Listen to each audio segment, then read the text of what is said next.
Tom Turcich, man. Thanks so much for coming to hang out with me today. Thanks for having me, Chris. Looking How forward are to you? What's chatting. going on? What's new? I'm just finished up my memoir a couple weeks ago. I gave it the last once over. Actually, Dude, I thought the last once over is going to be one more once over, and they're pressing it later this week. But yeah, how's your editor? Is he good? Is he helping you out a lot? the editor's great. Yeah. He's actually a fellow Moravian alum. That's where I graduated Okay. college from, and that's part of how he found me. But he's been fantastic. This guy Jesse McHugh, and he really challenged me on my writing to make sure everything was there for a reason and that there wasn't anything extra, which Yeah. is kind of how I write already. And he pushed it to the next level.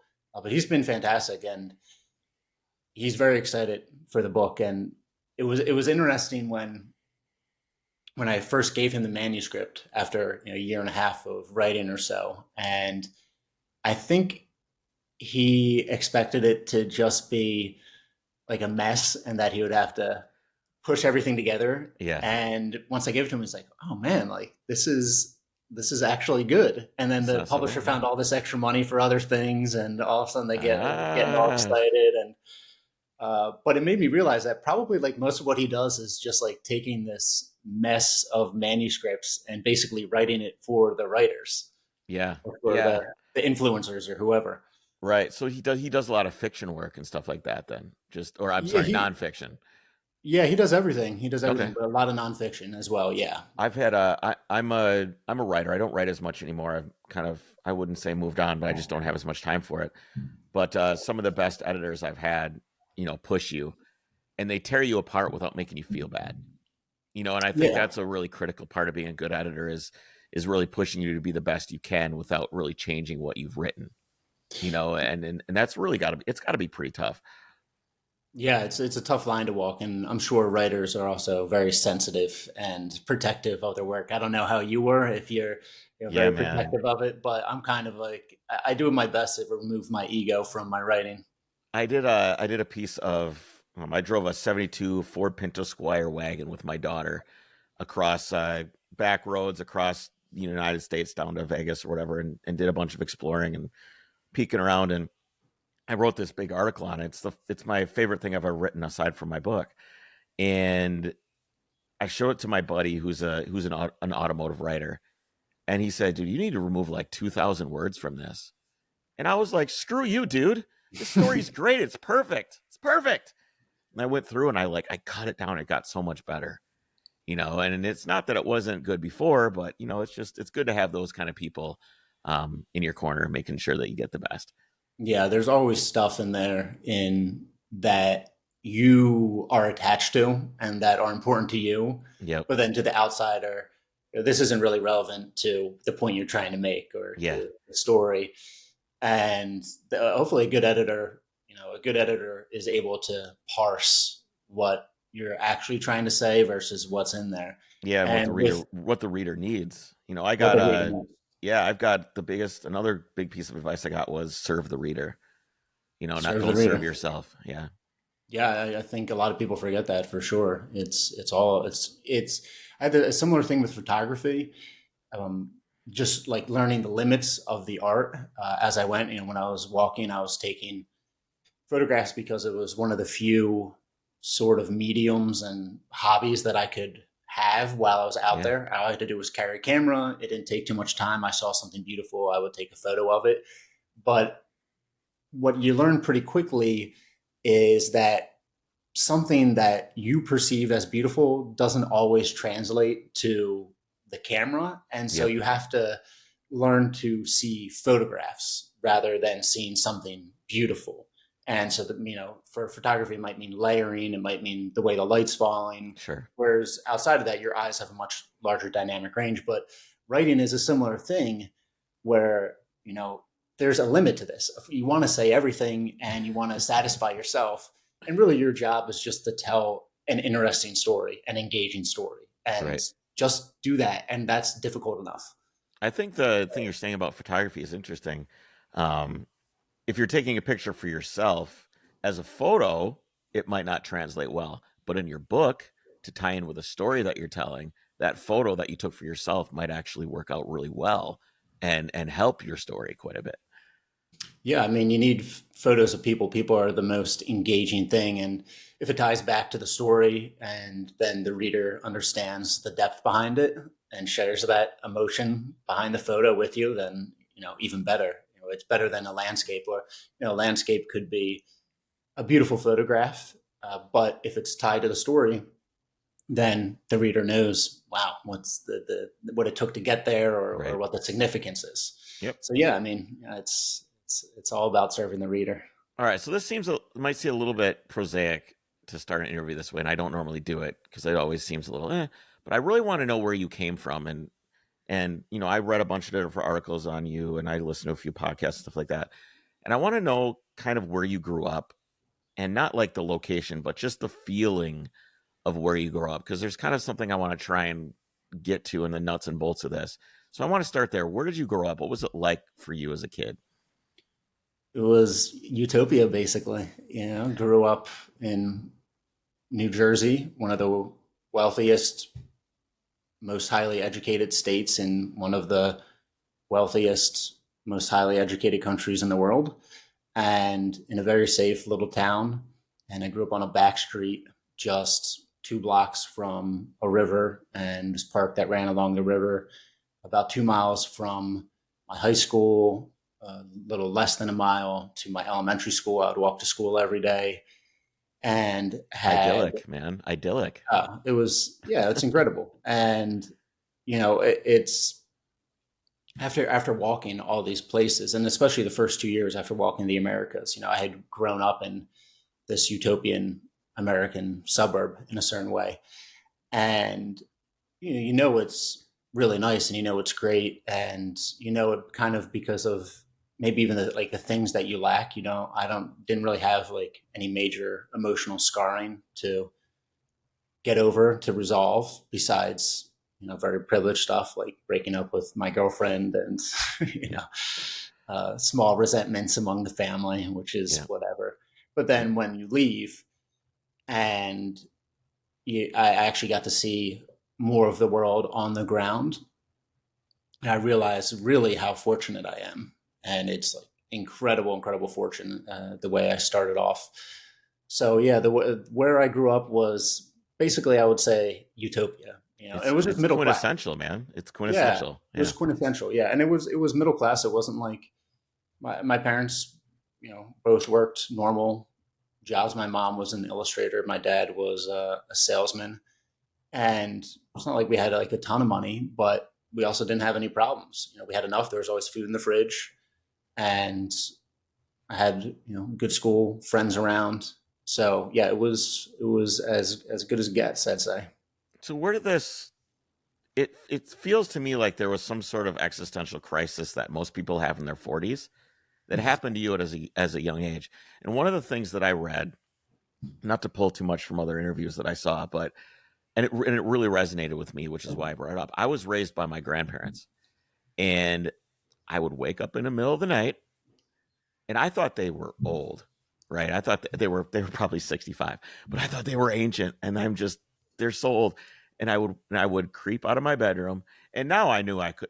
As you get older, you realize people sleep; they don't wake up. But as a kid, I'm creaking open the door, I'm crawling across the hardwood floor of their bedroom, and I'd open up the door, and I would walk over there next to their bed just to hear if they were still breathing. I'd be like, okay, they're still breathing. Okay. And then I would go back to my room and I'd go to sleep and I would feel good. Because in my mind, they were so old that I thought they could die at any time. I'm like, they're gonna die, right? It could be any minute. And so I would go in there and listen to them breathe. And that was kind of like the first sense of um I think the sense of myself and my being came from realizing that you can die, right? The sense of yourself becomes when you see the end of things, you start to kind of look at things differently. When did that happen for you? I feel like you had a sense of this early as well. FCP Euro is an online retailer of OE, OEM, genuine aftermarket, and performance parts for European cars. From BMW to Porsche, Volvo, and more, their catalog is a one-stop shop with over 1,000 unique products, including expert assembled kits to make shopping simpler.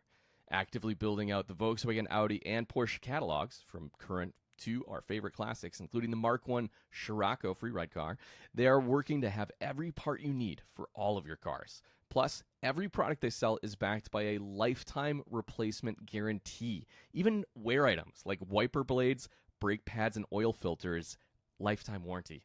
With the opening of their distribution center in Mesa, Arizona, FCP Euro is now shipping parts from both coasts, serving most of the country in 3 days or less with free shipping.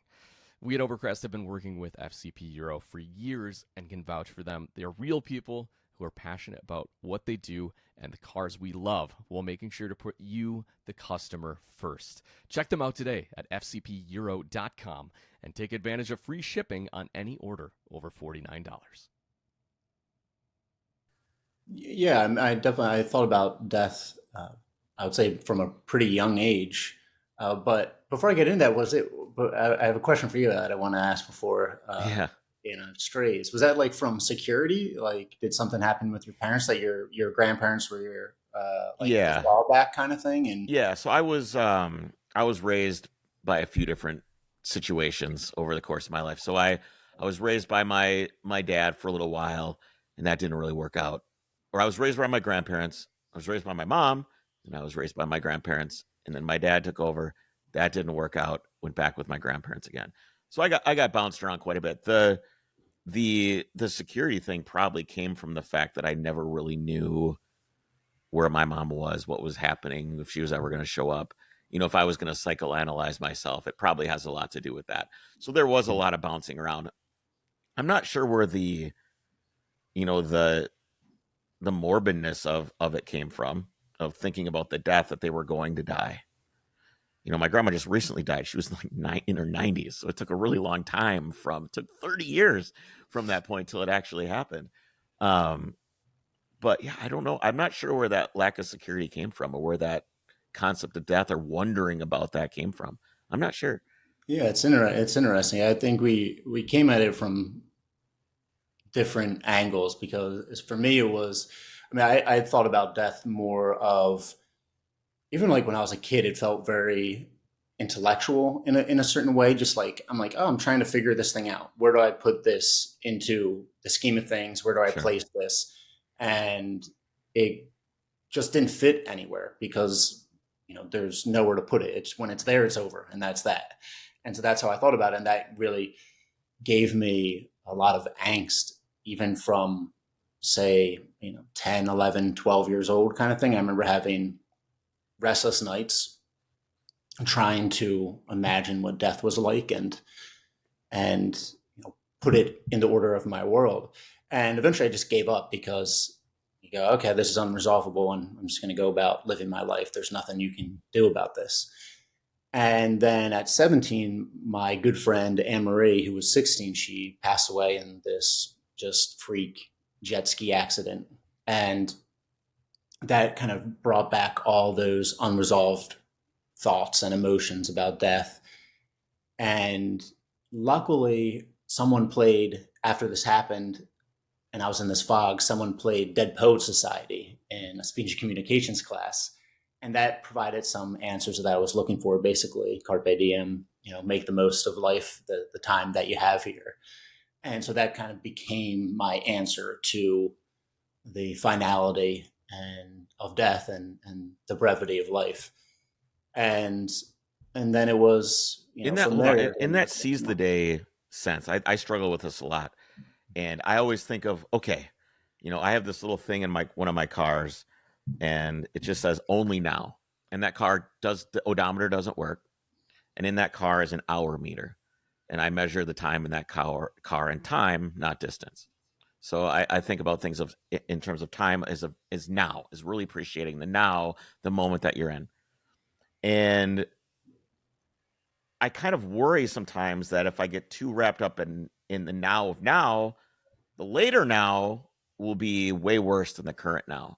So I try to battle this. Well, you have to seize the day, but also you have to be cognizant of the repercussions of what you're doing now. Is that something that you were able to, because I don't think it can be so black and white. You can't just seize the day. That can't be all you hold on to. That can't be the only thing that you seize. It can't be so acute, right? Sure. Yeah. Well, I mean, seizing the day, I think there's like this long evolution that took place in me over from initially it was really about just doing everything.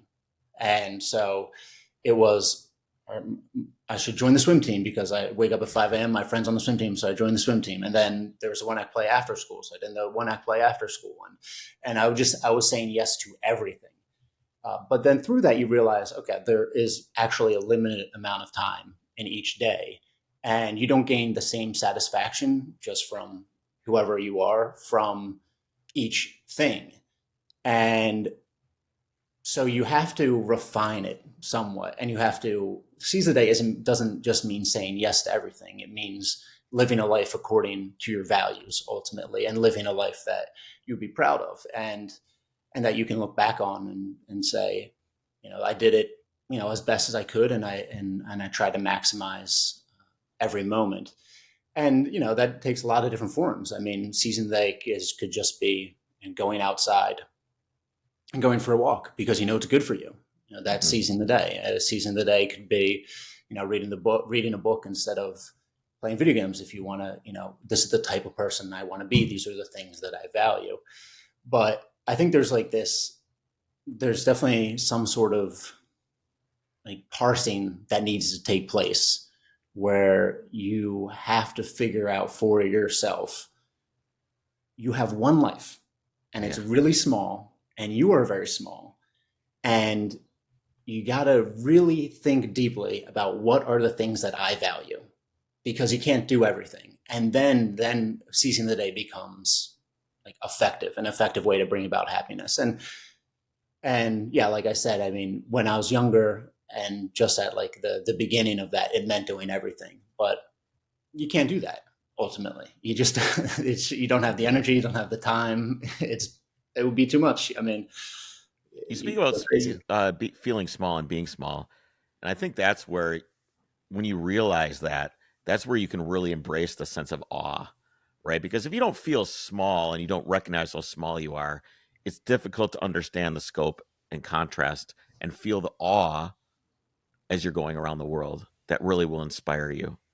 Yeah, it's nice. Yeah, yeah, I may agree. And I think people also get really wrapped up in their ego and their self-importance as if they should have some remarkable life, above everyone else, and that how could this thing happen to me? It's like, look, like you're one person among many, and I think it provides a nice humbleness as well. And then from that, you can be more grateful for the things that you do have, because nothing is really given. So do you think, and this is basically the question you asked me, I'm going to throw it back to you. Was there a precursor to that feeling of wondering about death and obsessing over it a little bit as a kid? Was there something that happened that you can think of? No, not even. I think it was just growing up and, going through, you know, just a normal progression of figuring out what life is. When you're an infant and your legs are kicking, you're like, all right, what are these legs? What do they do? Kind of thing. And then you get to kindergarten and you're interacting with kids, and you poke the kids or you push kids or you talk to them, you try all these different ways, and you're just kind of figuring it out. And I think death was just one of those things ultimately that was just like, okay, what is it? What is this thing? Let's try and figure this thing out. Right. And yeah, and then I couldn't. I wonder if I should ask my kids. I have two daughters, basically 9 and 11. I wonder if I should ask them, just be like, hey, do you think about this? I Maybe don't know, it's man. more normal than I know, right? They might actually listen to this podcast, but I don't know. Maybe it's more normal than I'm thinking it is to think Yeah, about this stuff as a kid. Maybe most kids think about this, and it's not as weird as I'm thinking it is. yeah. I think I would imagine, it's a thing that's real. And when you read stories and you hear stories, like death is always something that's in there, so they have the Yeah. concept. But yeah, I think it takes. Maybe it doesn't always take, but I feel like for a lot of people, there's some inciting incident where it really, then you really feel like the feeling of the brevity of life is what I think changes the course of people's lives, not just thinking about death. So was your friend passing away the impetus for your journey? Is that kind of where it started? Where was the seed for that? Yeah. So yes, she passed, and then it was 6 months, testing out carpe diem kind of thing, Hmm. and kind of really like part of that testing and that just saying yes to everything is that I realized that you can change your life at least slightly in how you feel about your life by taking action. And so then once that was sort of driven home that I don't have to just be on whatever track is laid out for me and that I can choose a life and I can make a life, then I thought about, okay, what is the life that I want to make?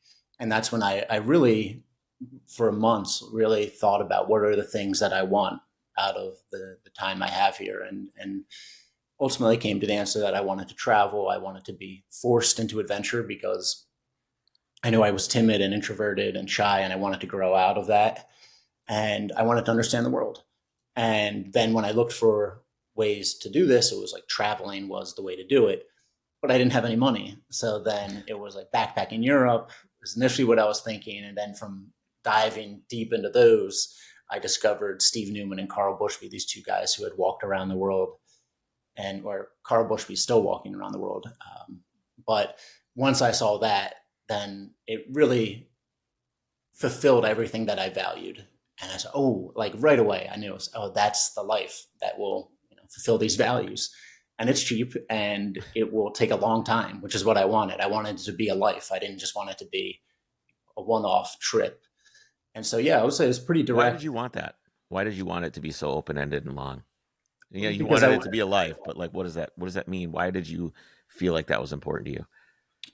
because these are the values that I wanted to live by. I didn't want it to just be a 6 month walk across America, which would have been fantastic. But then ultimately, I go back to a job, and then I'm on the same path that I was. I wanted to live, a totally different path, walk a totally different path, and one as best I could that aligned with what I valued and what I thought was important in life. And so this seemed like the most sustainable way to kind of live in this way.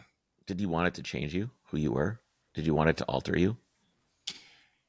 I knew it would. I wanted to grow out of some timidness and introversion for sure, but I think it was more just about curiosity, and I pretty consciously went into it with as few expectations as possible. I didn't want to go looking for something because if you're looking for something, then that's what you find. And I wanted to go out into the world and just let it come to me and try and be unbiased in. That's hard, man. Yeah, I That's mean it's impossible, but you know, yeah. tried. Yeah. Yeah. So what was the plan? I mean, I when I plan a rally, I do event planning and adventure planning for people that drive cars around. And the planning is lots of maps, lots of looking, lots of Googling and dragging the little yellow guy around and seeing what's here, what's there. This is a little while ago now. So I'm guessing planning what is this, 10 years ago when you first started something? Yeah, just about 9 years Okay. ago. So 9, 10 years ago, planning for things has changed a lot. What was the plan? How did you come up with this plan?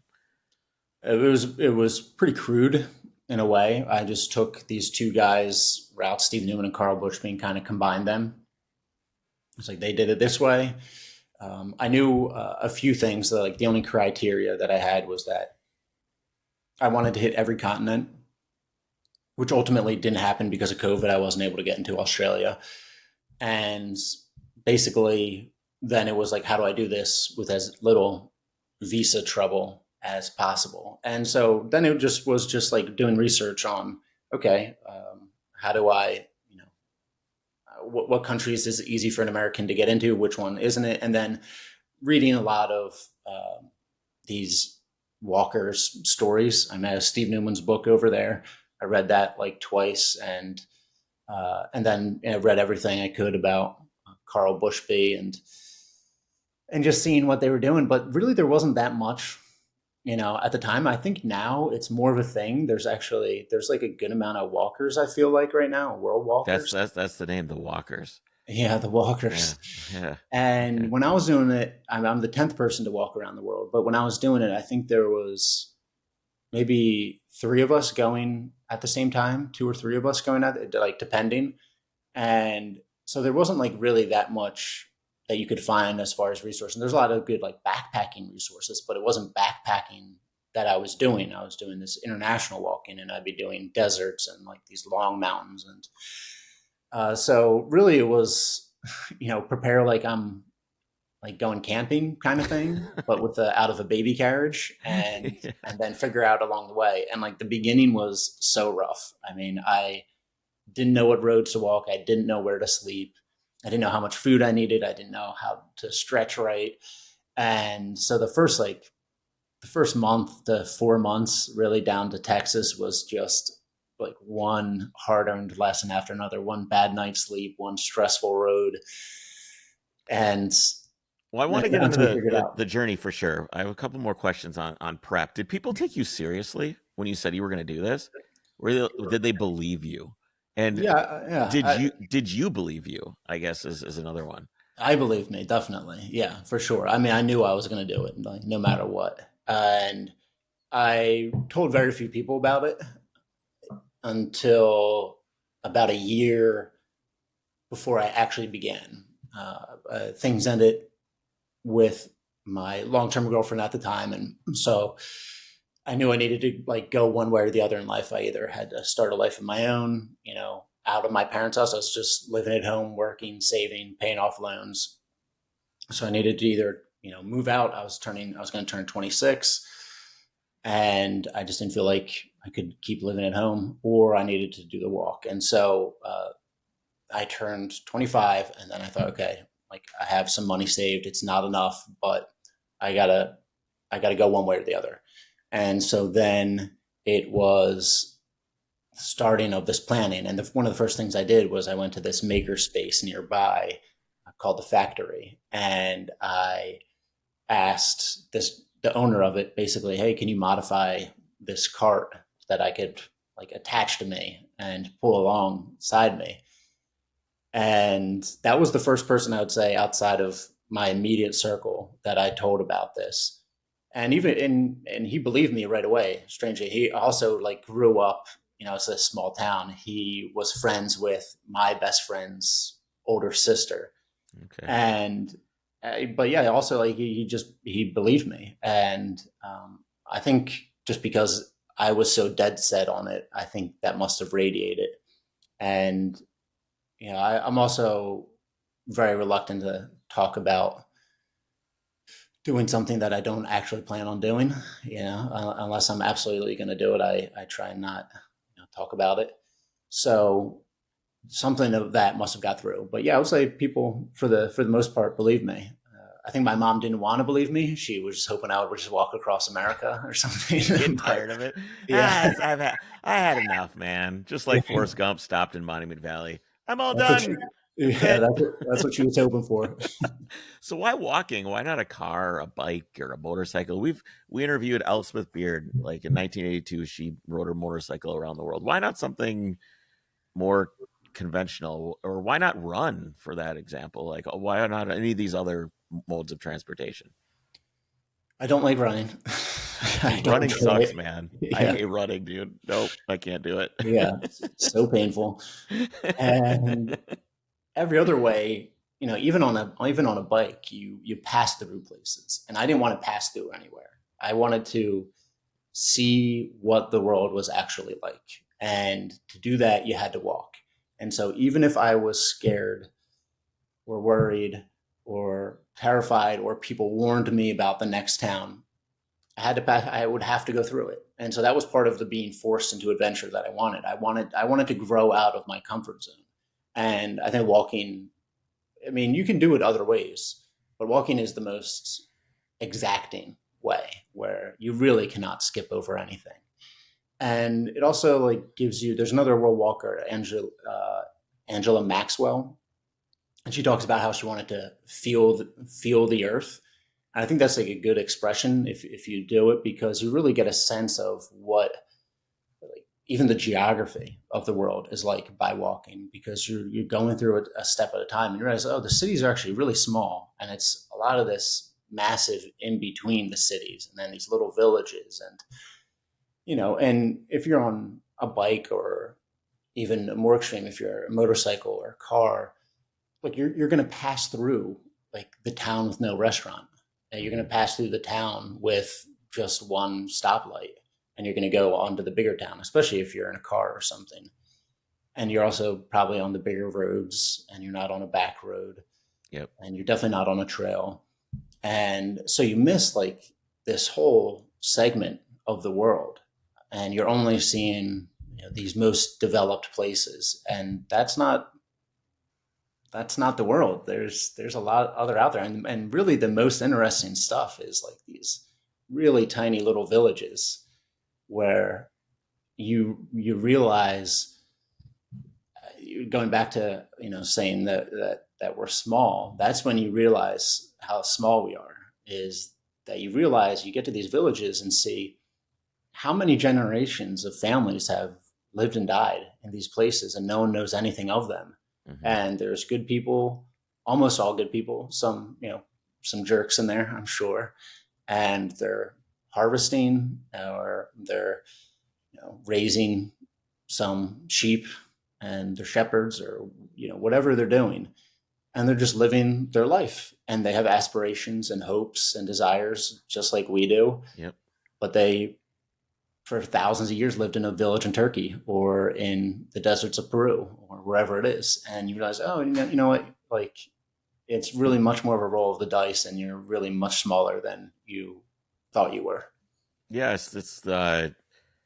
I almost want to try and equate these two things of you travel, you see when people travel, they tend to go to Rome, for example, right? They go to Rome, they want to see the big thing, right? They want to see the big thing, and then they miss what life actually really is. I was in Italy when I was a kid, and we went to Fiji. I think it was Fuji. It was this little small town, and there was no real tourism. We stayed in a cheap hotel and just we're in this little town. We went to the other places too, but that's where the life actually was. And it's almost this parallel of you live in you don't I don't know how I draw this line. So you're talking about walking through these great expanses, and then you're in the city for such a small time. Life is the everyday of the farming and the doing and the day to day, and everybody wishes for the big thing, right? And they forget that their whole life is happening in the I guess in the back roads, right? Your life happens in the back roads. It doesn't happen in the city. And people always wish away the back roads so that they can have the moment of, I have people, we do road trips and stuff like that. So people be like, hey man, like, how do you tolerate driving for 17 straight hours? And I basically tell people, I'm like, hey, it's because you're so worried about the time that you're wasting to get to this little box at the end of the road. You're so worried about that one place that you're trying to get that you're throwing away, and you're wasting every minute that you're spending that 16, 12, 6 hours, however long it is that you're driving, probably on the freeway, which is a mistake, but whatever it is, they're throwing it away. And people do that with their life too, with the time that they spend in the in-between, right? It's the in-between. It's the day-to-day. I was just a couple of days ago, I was with my daughter, and I picked her up. We were dancing in the kitchen, and I looked her in the eyes and I said, we will forget this. This moment you and I are having, we're going to forget this. But the memories we have of each other are going to be all these little forgettable moments stacked together into this amalgamation of a thing that's not really a thing. It's not like a specific thing, but it's just this painting of all these different little things. So yeah, we all live in the space that you walked in between those towns. That's where we all live, really. Yeah, that was good. Good job connecting that. Yeah, I totally agree. I think cars are actually the perfect example of it, because you have this expectation that I'm going to this place and I want to get there as quickly as possible, and there better be a parking spot right out front, and I'm going to get there. And if there isn't one, then this city's terrible. And I feel like, obviously I'm a big proponent of walking, But when you're walking or you're biking around a place, yeah, you're out in the sun or you're in the rain and you're using your body. But actually, that's like where life is. You're not. It's like such a subtle thing, but you're not trying to skip over just getting to this place. And you go out into the world and you have these like really small interactions, which make you so much happier, like exponentially happier, if you just have a few random interactions versus trying to barrel through the in between, get something, and then get home, and then you're sitting down watching TV again, and whatever it is. It slows everything down. You know, Yeah. when you're out experiencing new things, your brain just can't go into the file cabinet of the thing it saw a million times. Like I don't remember the process of me waking up this morning. Do you? I don't. I don't remember exactly what it was, or especially a couple days ago, because you've done it so many times that I think the brain just goes, and it just takes that information, it just throws it away. It's gone, whatever it is.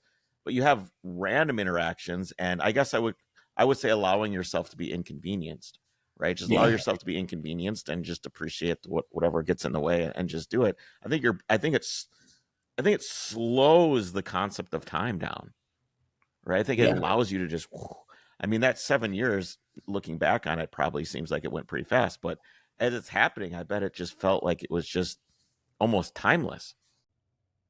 AC Solutions offers complete plug-and-play air conditioning conversion kits for your classic BMW, such as the E30, E28, and E24, and soon-to-be Porsche. Featuring OEM quality components with period-correct finishes and materials, their products are designed as a drop-in upgrade to your old factory system, but with the performance of modern technology. Their products stem from hands-on design and development with a deep knowledge and passion for these vehicles. They're designed by enthusiasts for enthusiasts and come complete with a full warranty and quality instructions mirroring those of a factory manual. Check them all out at acsolutions.co. That's acsolutions.co.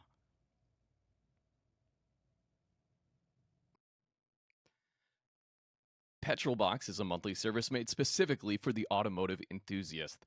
Each month, they carefully select items including tools, detailing supplies, apparel, garage gear, stickers, and publications to be sent right there to your doorstep. It's a curated selection of the latest and greatest gear in the industry, and there's actually two different levels of subscription to choose from. The Petrolbox Basic costs less than $20 a month, while the Petrolbox Premium gets you even more gear for $39.95 a month. Check them out at mypetrolbox.com and be sure to use the code Overcrest at checkout to get $6 off your first month.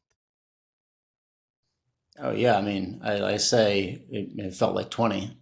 I mean, I think it's like well researched that novel experiences, your brain processes differently, and so retroactively, it seems like time is slower during those uh, periods of a lot of novel experiences. And when I was walking, it was every day. It was just nonstop. And so those 7 years, they felt like a life, like its own lifetime. Yeah. And then when you're just going about your daily life, and especially as you get older, because novel experiences become less common, and maybe you age and your social circle gets smaller, life slows down a little bit. So that's why time tends to feel like it's speeding up. And so if you push yourself out into the world, or even ride your bike to the store or go for a walk to the store, and it rains or your tire pops or whatever it is, like that is such a small thing. Yeah. And you're going to be fine. You're Yep. going to get back to your house, and if you're hot, you can shower. If you are wet, you can change clothes. If Yep. your tire pops, you can get a new tire. You will be fine. I watched then this you lady, dude. I watched this lady. I was eating dinner with my lunch with my buddy yesterday at Rocky Rococo's in Oconomowoc, Wisconsin. And we're sitting in the window, and I watched this guy pull up in the Suburban, and I watched this. He starts eating a sandwich, and this lady gets out of the car, and she looks so sour. She looks so upset. I read her lips. She went, fucking bullshit. And she had her head down, and she stormed into this, whatever was right next door. And I don't know what was right next door. I'm like, wow, why is this lady? I mean, she was upset, right? She was very angry. And she came out with a bag of chips. They had forgotten to put the bag of chips in her sandwich bag.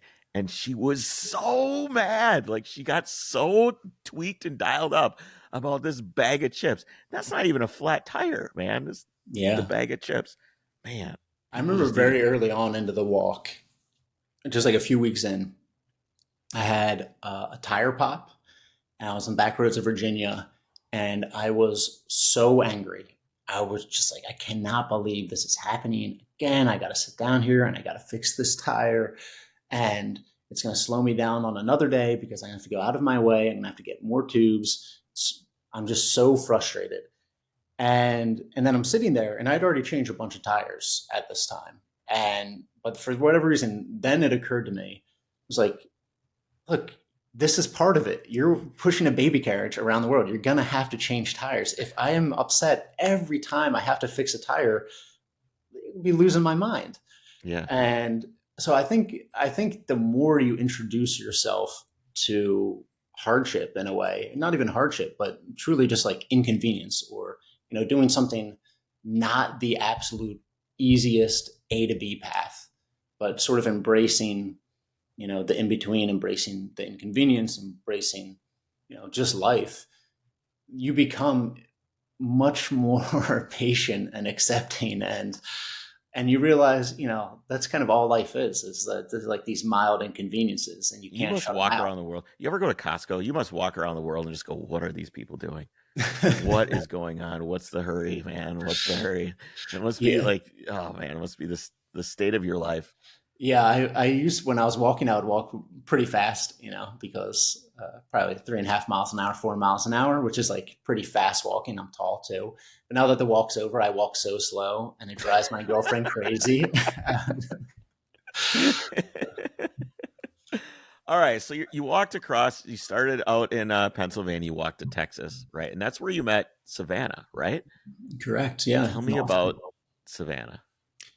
Savannah is the first dog to walk around the world, and she's just a mutt. They found her and her sister on the side of the highway, and initially she was taken to a kill shelter, and then Austin Pets Alive got her and her sister. And it happened to be the first day I was in Austin. I was staying with my cousin there, and I had back in like Georgia, I had a dog walk with me for a day, and I was like, this is really nice. And then I had some strange interactions, which you can read about in the memoir.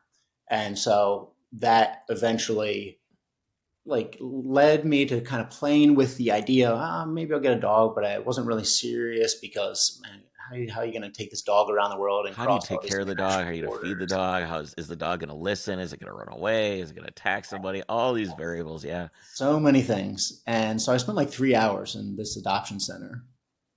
And I was just about to leave, decided to take one more lap. And they brought out Savannah and her sister, who were just puppies at the time. And pretty much right away, I was more open to getting the puppy, but I was leaving. So I can't just adopt a puppy my first day in Austin. And this woman who was there Yes, you looking too, can. she's like, they're going to be gone. They're going to be gone in 10 minutes. And so she kind of forced my hand, and I thought about it, and I thought, okay, actually, puppy. If I'm going to get a dog, a puppy would be perfect, because then she would just grow up on the road, and she would know no other life, and she would be perfectly adapted to Yep. life on the road. So I adopted her, and yeah, and then she's just turned out to be a beast. And like she just passed like a month and a half ago or so. She was 9, and she passed a kidney failure, and I'm very broken about it. But 7 of her 9 years of life was spent walking, Talk and about like best I dog said, life ever. oh yeah, I mean, yeah, it's the ideal life. You're out for a long walk with your best friend every day, new scents, eating a lot of chicken bones, and running around. And yeah, I mean, for me, I lived, those 7 years felt like 20. I'm sure it's the same for Savannah, where it's just every day there was that newness. And yeah, she was a beast, man. She was the greatest. So people always want to hear about the danger on stuff like this, and maybe you can tell me a couple of stories in a minute. But what I really want to hear about is some of the really beautiful things that you saw. Like I said, I think experiencing awe is really important because it gives scale and again makes you feel small. You're into that too. Tell me about some of the beautiful places or things that you saw. It doesn't have to be a mountain or anything, but what did you experience that was beautiful? This is just a lot of kindness. I think the world has proved to be much kinder than I think I even expected, and I expected it to be kind. I have that natural optimism and belief in humanity, but even still, it's just like every day, pretty much, someone's offering help, and I would get found by these farmers on their land. You know, I didn't like I've tried to avoid sleeping on people's land, obviously, but sometimes you have no option because there's nowhere else to sleep. And whenever I would get found by these farmers, they would always be like, "Yeah, whatever, I don't care." And so, like, there's just such generosity. You ever find yourself in like a really nice room? Like you're like people invite you into their home at some point, I imagine, right? So Oh, you're out, you're in your tent with your dog, with your little cart, and they're like, "What are you doing out here? I've got a room in my place. Why don't you just come have dinner with us?" That kind of thing. yeah, one of my great memories was in Ecuador in the highlands, and it was kind of this like really not like super densely populated, but it's like this tighter farming plots, and I was having a really difficult time finding anywhere to hide away. And so I basically just like ended up sleeping in between these two houses, or I set in my camp in between these two houses. And a woman came out, and I said, "Hey, I'm just going to be here for the night. Is this your land?" All that stuff. And she's like, "Yeah, we have an extra bedroom. Come stay with us." And so I ended up sleeping in this, very comfortable bed inside. I had dinner with her and her family, met her kid, met her dad, and shared a very traditional meal with them. And it was just, just another act of generosity. But yeah, it happened. That happened all the time. It happened probably in every country that I went to. The norm And rather than the exception. The wanting yeah, to share, not even just food, but just share of when I've only really traveled around United States. United States sometimes feels like different countries when you go into the edges of it. Um, but I've noticed that everybody's just wants to talk to you. They want to tell you about where they're from, where their place is, even if it's you're from the same place as they are. Their place is still different than your place, and they want to tell you about it. They want to share it with you. They want you to take some of it with you, I think.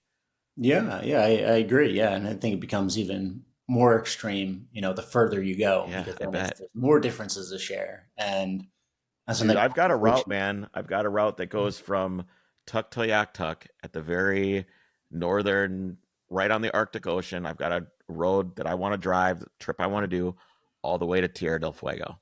It's like a dream of mine is to hop in my car, uh, some old shit box. Can't I don't want it to be too good. I want to pop a tire on the carriage every once in a while in the car. Have some experiences. But I have to admit, man, as much as I appreciate the generosity of people, um, I'm a little bit scared. I have this fear of Central America.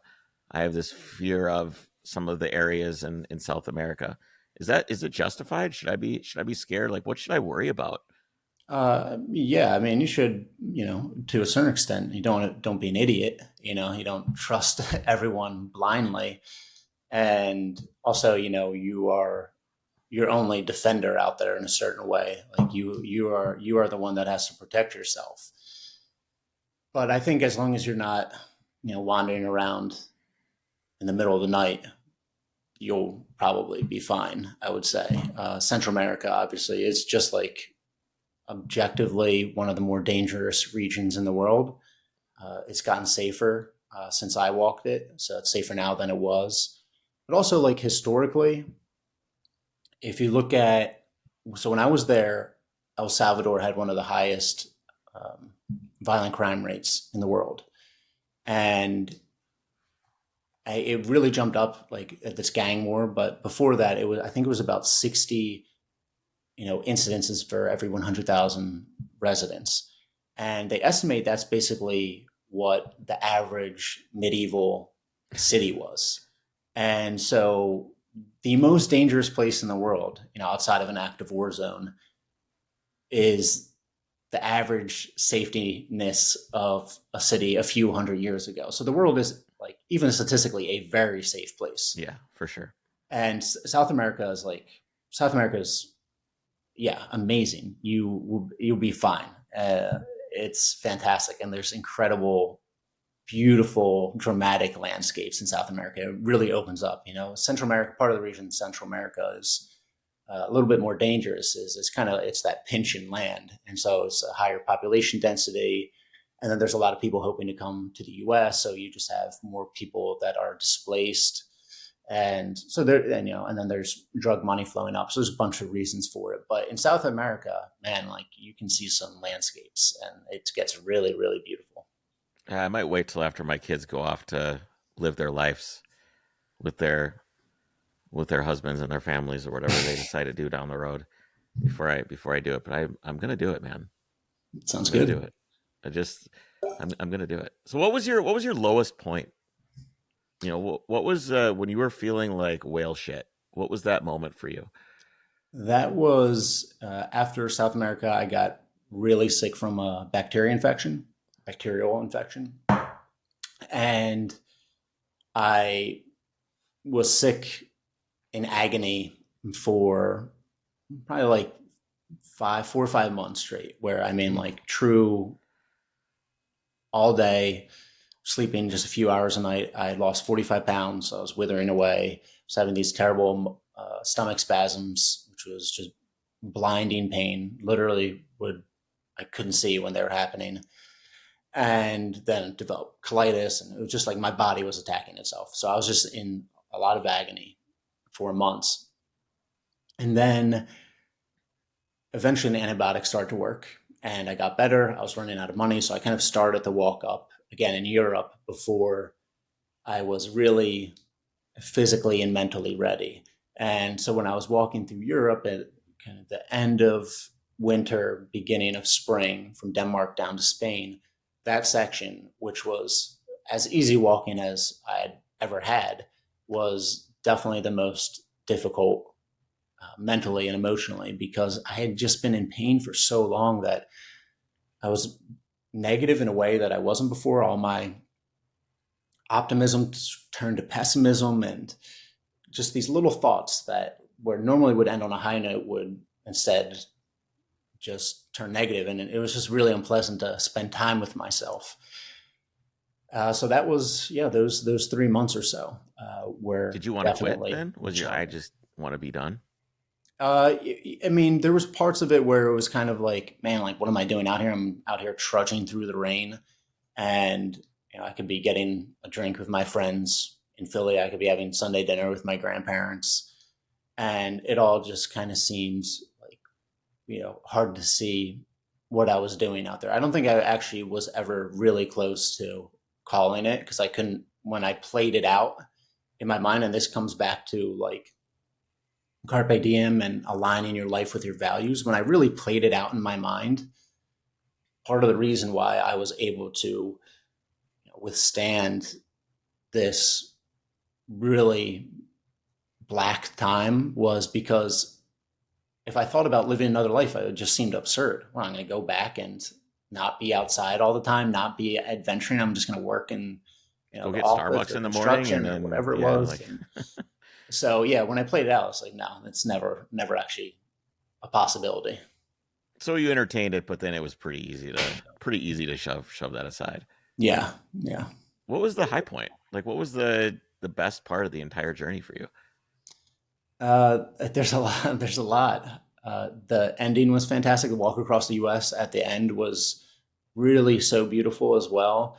At that point, I stopped kind of posting to Instagram, stopped writing, stopped making videos, stopped doing all that, and just wanted to just walk the U.S. in as pure form as possible, and stop trying to, produce or share anything. And, I had all these incredible experiences for the 6.5 years before. And when I was walking, I'm just like on this bed of memories, and I'm just like replaying it all. And in a certain way, it was kind of like, it felt like dying. In a certain way, I was putting this dream that I had was coming to an end. And so I was able to look back on it and, bask in it and appreciate it. And then once spring came, because I walked through the US in winter as well, And so it was actually like winter was like pretty brutal, but it was also very peaceful. But once spring came, then it was great. And then, I'm sitting out, under some pine trees in the morning or in the evening and jumping in the river. And it was fantastic. But there's a lot. I mean, there's a lot of highs, a lot of good moments. Should check out the memoir to hear some of those stories. Mm-hmm. Um, 7 years is a long time. Do you remember the individuals you met, or have they become, as time goes on, are they fading and becoming like an amalgamation of all of them into just like a person, or is there specific people that you remember? Oh, I remember very specifically because I think these people that helped me, these people that I met are like tied to specific places, specific days. It's not like I was in one place and another person passing through the door. It was I was meeting them in Bordeaux, or I was meeting them in on the mountains of Guatemala, or I was meeting them, in Uzbekistan in a small village. And so they're part of this greater memory that I have. So I would say every person stands out. Does anybody stand out the most? Like, is there like someone who really left an impact on you, or maybe changed even the feeling of your entire journey after you met them? Yeah, there's a few people that come to mind. I think one that I probably have talked about the least is this kid in Uzbekistan. So Uzbekistan is a very closed off country, at least until maybe like 5 years ago. This dictator died.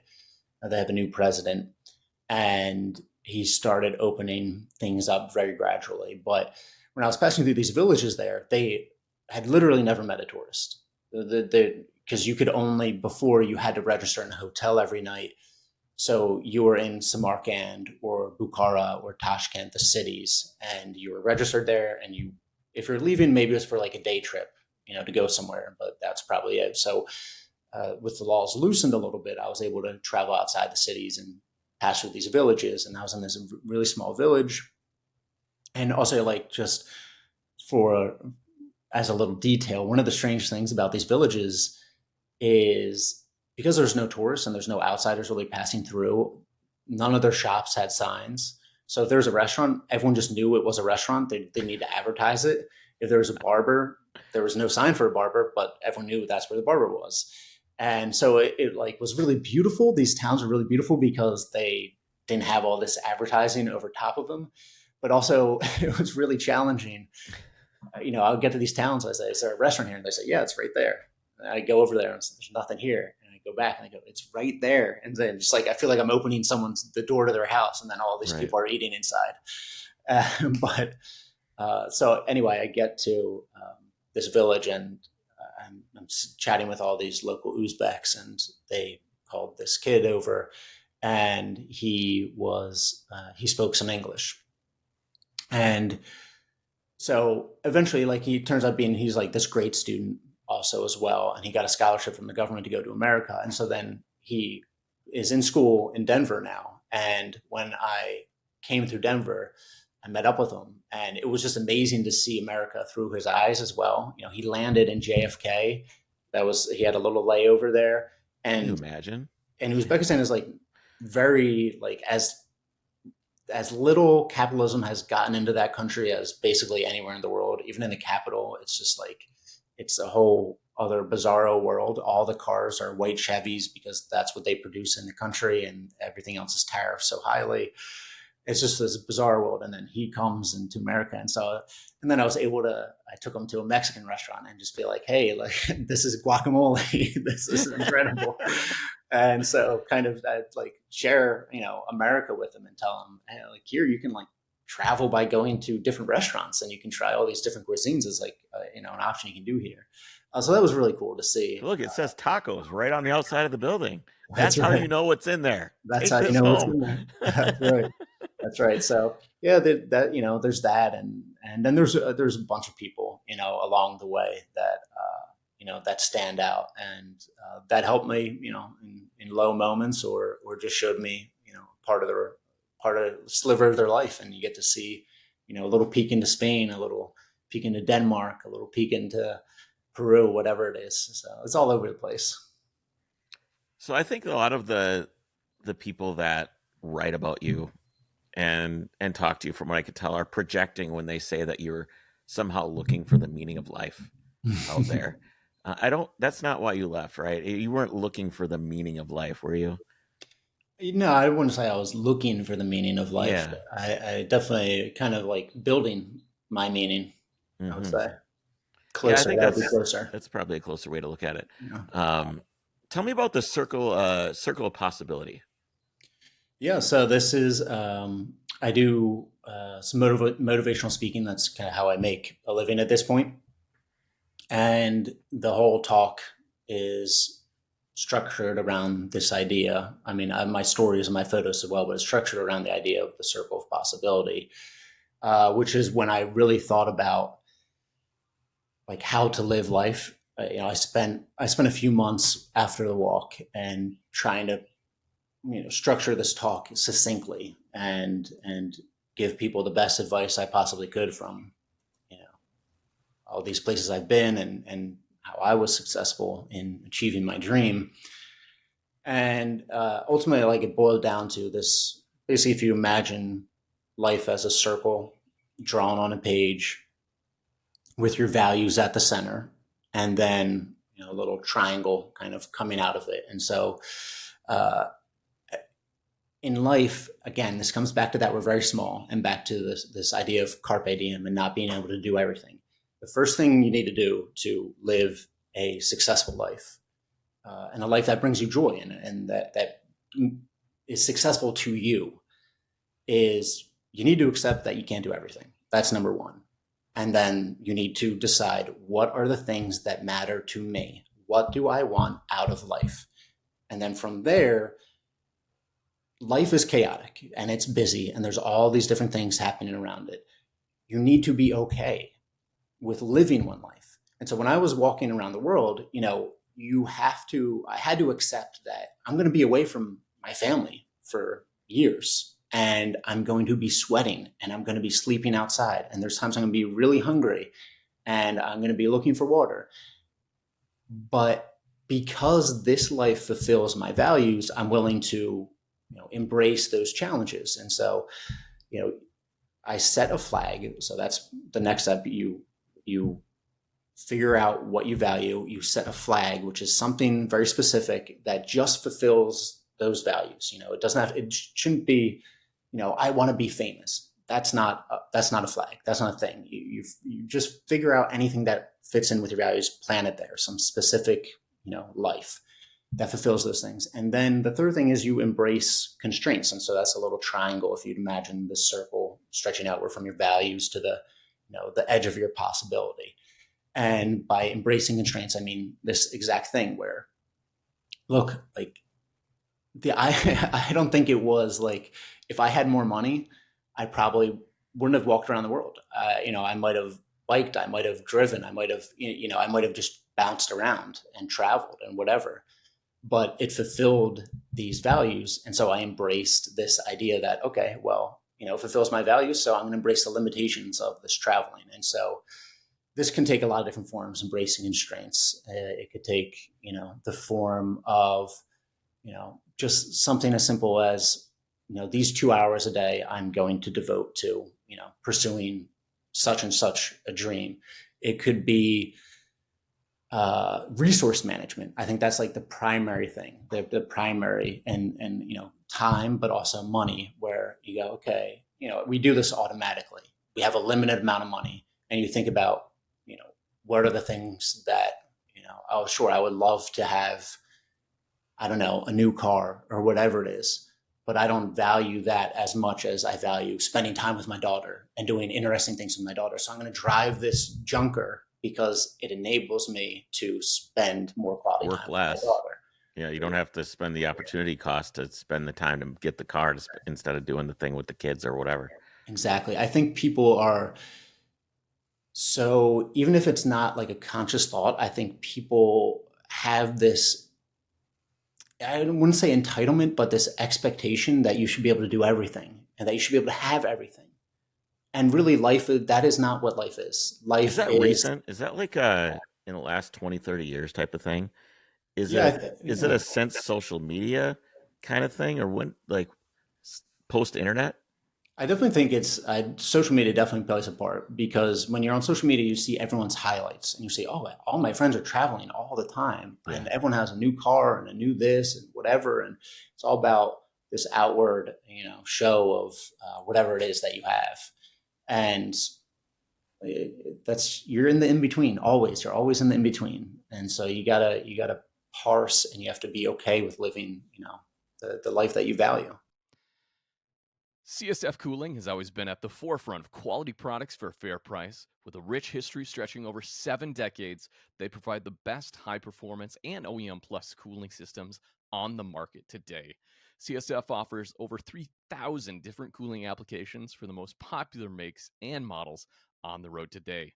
From classic copper brass radiators for Land Cruisers, Jeeps, and Datsuns, to vintage 80s Mercedes, BMW, and Audi and Porsche platforms, all the way up to new vehicles. Check out their expanding Classic Series lineup and be sure to check them out at csfrace.com or on social media. Yeah, I try to get people to our goal is here is our hashtag that we use is take the car. Right? We want to that's our method of getting people to explore. But um my co-host Jake, I used to say I used to say this on the podcast all the time, and I haven't said it in a long time because he said it was too hardcore. But I've always said if you're not out exploring, you might as well just be dead. And he's like, dude, man, that's maybe a little much. But I think of it in terms of I think that comes from my own fear of I feel like my circle of possibility as I get older is shrinking just because of the weight of responsibility. I feel like the amount of choices I can make are a lot less. Like when you decided to go on that walk, I feel like your circle of possibility was enormous. You could do anything. You know, your long term girlfriend is gone, and you're just like, well, now what? I can do anything I want to do. And as you get older, it's harder and harder to find the possibility, and people explore less and less and less. And for us, obviously, exploring is cars and driving and getting out there and going on road trips and stuff like that. But a lot of people, nobody, almost nobody, 0.000 to the nth degree, 1% will ever do what you did. Maybe nobody will ever do exactly. Well, nobody will do what you did again. Maybe a few people. You say there's 12. Okay, there's 8 billion people on the planet. How many people are going to do that? None. How many people are going to go and drive 20 hours to get somewhere and do a road trip? Very few. People just, they don't do it. So then I try to figure out how do you break this down and parse out these possibilities in these small things. Like you said, hey, maybe you go do this afternoon. What is the small version of that? Because everybody needs to explore. They need to seize a possibility. They need to figure out a thing to do. And if you give everybody these grand things to do, I think a lot of people seize up. And I feel like they're like, well, I can never do that. And then they get disappointed. They see it on social media. They compare themselves to that person. Well, I can never, right? They say I can never, or but, or if, or whatever it is. But I think we just have this responsibility, and I think your circle of possibility thing is really, really good, which is why I wanted to bring that up and talk about it, is to give people these things that they can do, these small explorations to do. Go on a hike, go take a pottery class. I don't care what it is. As long as to me, exploration is just seeing something new or learning something new. It doesn't necessarily have to mean go see El Capitan for the first time, right? It doesn't have to be, although that's amazing and it gives you that great sense of awe, it doesn't have to be that big. It can be these little morsels of possibility that then may lead to the inconveniences that we're talking about later or talked about earlier. I don't know. I don't say that if you're not exploring, you might as well be dead thing anymore because it's a little hardcore. But in the way, if you're not experiencing new things and you're not putting those new things in your file cabinet, you're not having those novel experiences, and you're just, I know it's hard because I know earlier I said you live in the day to day. You can't always have those novel experiences, and you have to appreciate where you are, but you also have to sprinkle in those novel things, or it's just time will just speed away, man. It'll just be gone. Yeah, I think, I mean, all of that is great, as great little soliloquy, or nice to hear your thought process. I agree that I think it goes back to like the novel experiences that we were talking about. That's part of the benefit of it. But I'd say like one of the underrated virtues today is serendipity. And this kind of goes back to what I was saying with something like the way we use cars today in America is that it builds in this idea that you should just be getting somewhere, getting your thing, getting back home, Yep. versus you doing your road trip and appreciating the 17 hours in between and, you know, just enjoying the experience of it. Serendipity is one of the greatest, most beautiful, wonderful things that can happen. It's, you know, just out of nowhere, you're out riding your bike, you run into a friend, or you're out walking in Peru, someone offers you, you know, a fruit, whatever it is. But the only way to get that novel experience and get that joy and to add some spice into your life, into your day-to-day life, is you have to go out and exist in the world. And you have to be okay with bumping against the world. And look, you're like, there's times it's going to be awkward and you're going to have some weird interaction, but that's okay. You know, you're human. The other people are human. You give them grace. You give yourself grace. You're going to have some uncomfortable interactions. This is how life is. But if you don't go out into the world, you can't interact with the world and you can't have these moments of just beauty that come out of nowhere. And so again, this comes down to sort of embracing that inconvenience that we talked about and sort of just saying, hey, look, this is a little bit longer way and it's going to be a little hotter. There's a chance of rain, whatever it is, but I'm going to go out and do this anyway. The sunroof is stuck open and it's raining. Oh, well. Yeah, yeah, exactly. Yeah.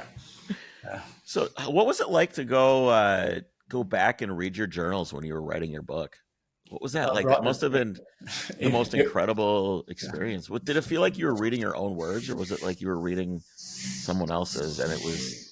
Well, I wrote very like literally, I would say, you know, so I didn't, sometimes I would attach some emotion, but generally it was like a page of here's the things that happened. But it brought back like a lot of memories. And there's all this stuff where, you know, I would be flipping through. I was like, oh man, I totally forgot about, you know, such and such a thing. So it was a really cool way to sort of relive my walk. And when I was working on the memoir, the way I did, I just went through with a highlighter and thought, okay, here's like something significant or something interesting. And then I, you know, laid those out and tried to, okay, here, this is probably like the most succinct way to tell the story of my growth and the story of my experience of walking around the world. But the actual going through the journals, first I was like, I'm really glad I kept detailed journals. But yeah, it just brought back so many little things that I forgot, which was really cool. After 7 years, man, I bet you couldn't remember which was first and like where was I at this time. I mean, that stuff had to have kind of turned almost gray a little bit. You can't keep track of that. There's no way. Yeah, I mean, there's a lot of it. Yeah, there's a lot. So the detailed What journal. did you shoot with your camera? What were you working with? I had 3 different cameras throughout the walk. So the first one was just like a starter ASPC frame, like, you know, DSLR. And then in Peru, I had a friend visit me and he brought out a full frame. And then ultimately I got a Nikon Z7 and I was shooting with that. And so it just kind of progressed as my interest in photography progressed. Where do you get your circle of possibility from now, man? I mean, after being through all that, how do you look at the future and the shrinking circle of possibility? Like, how do you look at that from the perspective of where you've been? Yeah, it's so right now I'm in Cincinnati with my girlfriend, who is doing her medical residency or emergency medicine residency here. Do you guys go on walks together? Sometimes it's so hot. She's from Alaska and she can't take the heat though, so they're very short walks. I go for walks. But you know, it's like I travel to a lot of places and I have a huge family in Philly, and it is not like if I had my druthers, if I could choose anywhere to live, it would not be Cincinnati. Nothing against Cincinnati, but you know, there's other places I would prefer to live. But I love this woman and she's fantastic and we're going to build this life together. And so this is the part of the circle of possibility in a certain way of just knowing like you got one life and this is, you know, it's important to me that it's with her. And so it's kind of, being at peace with that decision in a certain way. I would say more on a smaller scale for the past 2 years, it was write a great memoir. That was what the primary focus was. And now that that's over, it's, I got to figure out where to set my flag next. And that's something I'm still sort of trying to figure out where my values lay and what sort of life I want to lead from here on out. So maybe not knowing exactly what those values are is part of the discovery. Discovering what those values might be and what you want them to be, and when you stumble upon them, it's just like I saw a chart today of dopamine release, right? And the chart goes like this through the discovery process, and then the process itself, and then the end of the process is way down here. It's like the least amount of dopamine is when you're done. It's finding that journey and figuring out where you're going to plant that flag, that I think is, as long as you can keep figuring that out, and the goalpost.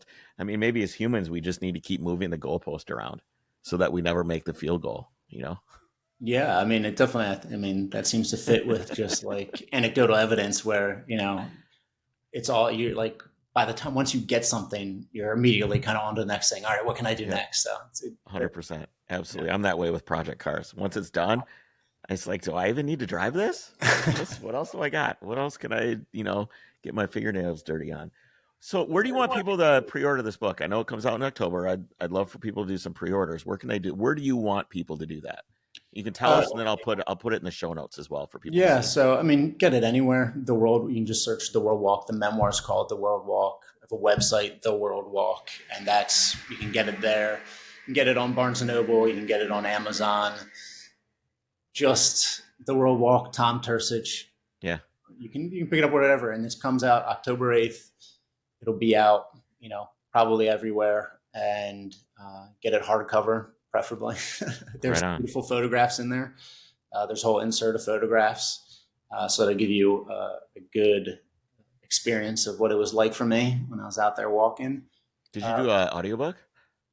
It actually seems like, so I was speaking with my editor yesterday, and initially there was no word, but people were asking for audiobooks, and publishers apparently were 99% going to do an audiobook, and they want me to record it. So it seems like that's going to happen. So that'd be cool. All right.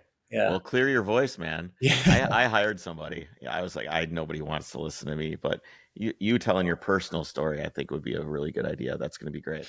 That's probably I'll probably buy it because I want to see the pictures. So I'll probably consume it in the audiobook format, probably when I'm on a road trip, man. Oh, great. Yeah. Honestly, I can tell you exactly when I'm going to listen to it. We have a rally in October in Arkansas that I'll be driving to. I'm going to be in the car for 14 hours on the way there. Perfect. And I will be listening to your book then. I love that. Appreciate it. I'm going to do it.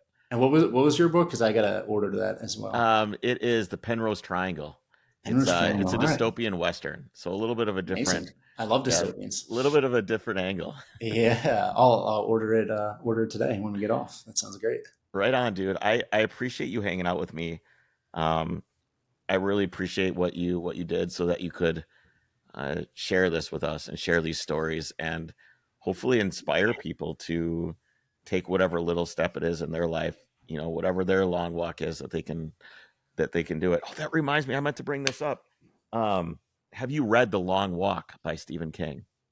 No, Stephen King. I've read a bunch of stuff by Stephen King, but he doesn't really do it for me, honestly. It's different. Okay. So do you know about this book at all? First of all, okay, awesome. I can't believe I'm the first person to bring this book up to you. All right, the book is called The Long Walk, and it's when he was writing under a pen name of Richard Bachman. Mm-hmm. It's not a scary book. It's not horror. Oh, maybe a little bit, but the premise of the story is it's in the near future. It's like some sort of near future. It could be now. It could be right now. Just the way that it feels, the way that's written. There's no spaceships or anything like that. And it's the story of this guy named Garrity. I think it's Roy Garrity, or can't remember his first name, but his last name's Garrity. Everybody calls him Garrity. And they're all young boys, less than 18 years old, and they just start walking. And if you slow down too much, they shoot you. Jeez. Okay. So you basically it starts out. It's kind of like this story of how all these boys interact with each other, and the friendships and the relationships and the betrayal and all this stuff that happens as they walk and walk and walk across Maine. And eventually I think they get to Vermont, and they're just walking and walking and walking, and their shoes are falling apart, and they're burned, and they're starving and stuff like that. And you get 3 chances. If you go too slow, they warn you, hey, and then these guys get out of their last warning and stuff like that. A little more intense than your walk, I guess. But you should check it out, man. I'll put it on the list. Yeah, I'm reading. It's a really interesting book. Yes, Stephen King usually doesn't. It's like too dense for me. Like the way he writes. It's short. It's like a short book. It's not really. I could do long. that. I could do that for sure. Yeah. Yeah. All right. Well, I'll get to yours first, and then I'll get to that. Right on, man. And mine's not that long either, so it's not like 1,000-page. That's the way I like it. Or anything. All right, dude. Thank you for hanging out with me. I really appreciate it. Good luck on the book. Good luck on the future. I'll be following you. We'll see where you go next. Thank you. Thank you. Appreciate it, brother. All right. You take care of yourself.